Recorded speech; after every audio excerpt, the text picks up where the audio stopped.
I never imagined I would be telling this story. In fact, if someone had told me years ago that I would be sitting here reflecting on the choices I made, I wouldn't have believed them. I was the kind of woman who believed in loyalty, in commitment, in standing by the vows I had taken. I had built my life around those values, convinced that love and trust were enough to keep a marriage strong. But life has a way of unraveling the things you hold dear, sometimes so slowly that you don't even notice until everything has changed. I met Ethan when I was 23, and he was everything I had ever wanted. He was charming, intelligent, and had this quiet confidence about him that made me feel safe. We fell in love fast, the way people do when they're young and believe in fairy tales.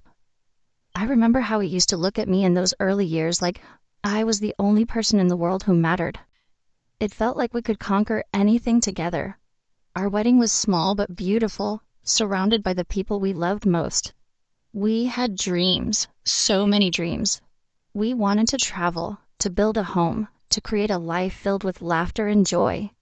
And for a while, that's exactly what we did. We moved into a cozy house, worked hard to build our future, and eventually had 2 beautiful children.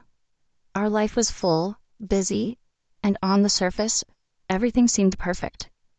But perfection is often an illusion. Somewhere along the way, things started to shift. At first, it was subtle, little things that didn't seem important. Ethan became more focused on work, spending long hours at the office, always chasing the next promotion. I understood, of course.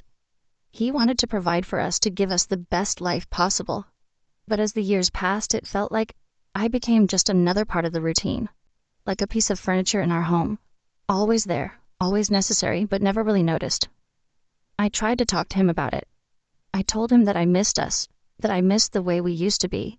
He would listen, nod, and promise that things would change, but they never did. The conversations would fade, life would continue, and I would find myself back in the same lonely place.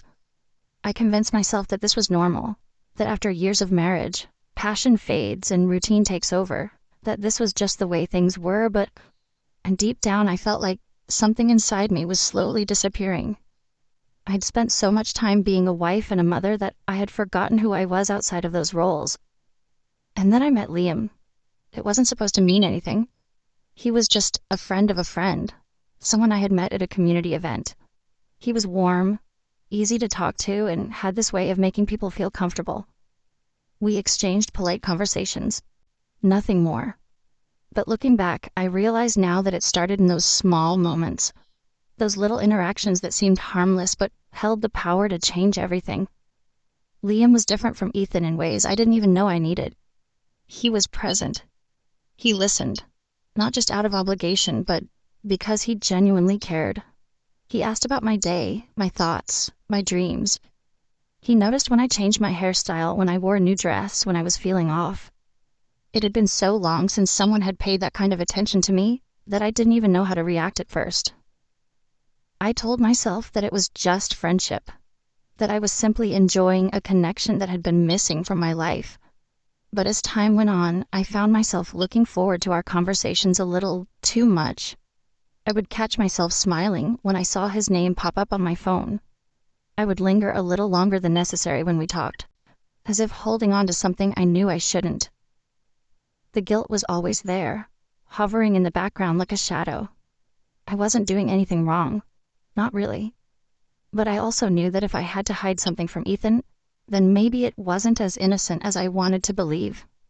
One evening I sat in my car outside our house, my hands gripping the steering wheel. I just spent over an hour talking to Liam, and my heart was still racing from the conversation. We had laughed, shared stories, and for the first time in a long time, I had felt like myself again. I took a deep breath and walked inside, trying to push the feeling away.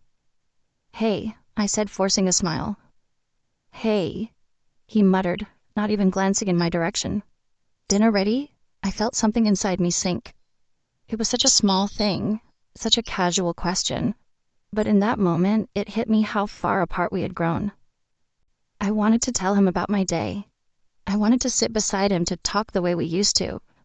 But I knew how the conversation would go. He would nod, distracted, and I would feel like I was talking to a wall, So instead, I just nodded. Yeah, I'll warm it up. That night, as I lay in bed beside him, I stared at the ceiling, wide awake. I thought about Liam.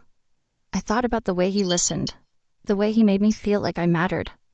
And for the first time, I let myself admit the truth. I was at a crossroads.